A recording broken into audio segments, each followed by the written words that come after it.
Assalamualaikum warahmatullahi wabarakatuh.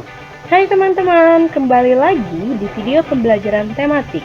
Nah, kali ini kita sudah masuk ke subtema 3, globalisasi dan cinta tanah air di pembelajaran 5 dan 6. Masih membahas tentang globalisasi. Pada era globalisasi ini, setiap bangsa tidak dapat berdiri sendiri. Suatu negara tidak akan mampu memenuhi kebutuhannya tanpa dibantu oleh negara lain. Negara maju sekalipun tidak mungkin dapat memenuhi kebutuhannya tanpa pertolongan negara lain. Sebagai contoh, Amerika Serikat yang merupakan negara sangat maju untuk memenuhi kebutuhannya akan minyak bumi harus mengimpor dari negara-negara di Timur Tengah. Begitu pula dengan Indonesia. Indonesia termasuk negara yang sedang berkembang. Indonesia mempunyai jumlah penduduk yang banyak, akan tetapi sebagian besar penduduknya masih berpendidikan rendah. Oleh karena itu, Indonesia masih membutuhkan bantuan dari negara lain untuk meningkatkan kualitas pendidikan di Indonesia. Selain itu, bantuan dari negara lain juga diperlukan dalam mengelola kekayaan alam di Indonesia. Nah, Indonesia ini masih membutuhkan teknologi dan tenaga kerja yang terampil untuk mengelola kekayaan alam, misalnya bahan tambang.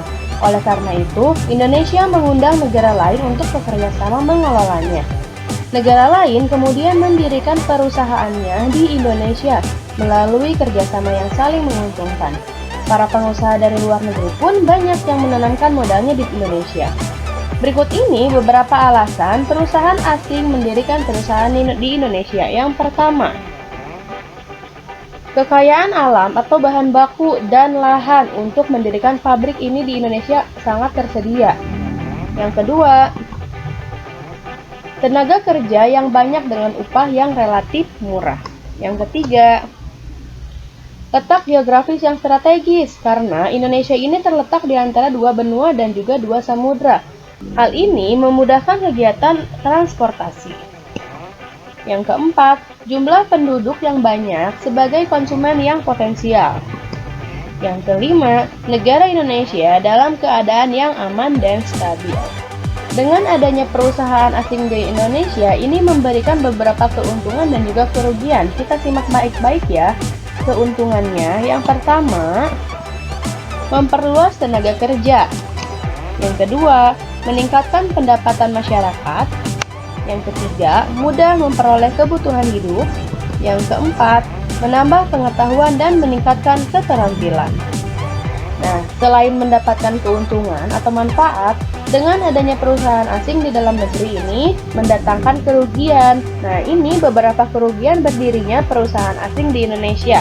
Yang pertama, eksploitasi alam secara berlebihan.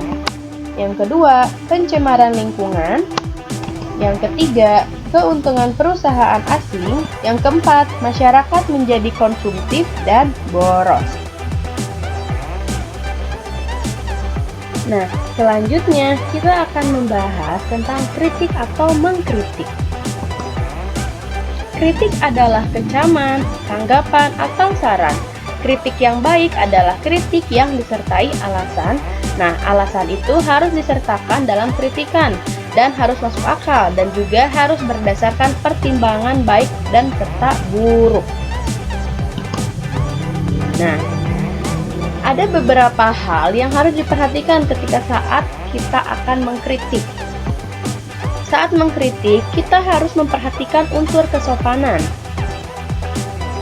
Kata-kata yang dipakai adalah kata yang tidak menghina, menyudutkan, atau melecehkan.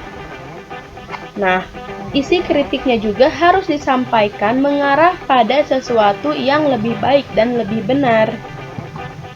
Nah, agar kritik tidak sekedar keluhan saja, sebaiknya kritik diikuti pula dengan anjuran atau alasan. Nah, kata-kata yang bisa digunakan diantaranya ada kata agar, supaya, bagaimana, jika, dan sebaiknya. Nah, segitu saja materi untuk pembelajaran 5 dan 6.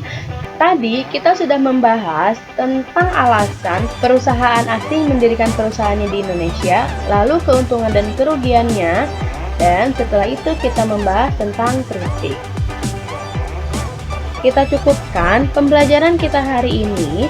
Semoga apa yang sudah Ibu sampaikan dapat dipahami dengan benar oleh teman-teman semuanya. Baiklah, kita bertemu lagi di video pembelajaran tematik selanjutnya. Terima kasih atas perhatiannya. Assalamualaikum warahmatullahi wabarakatuh.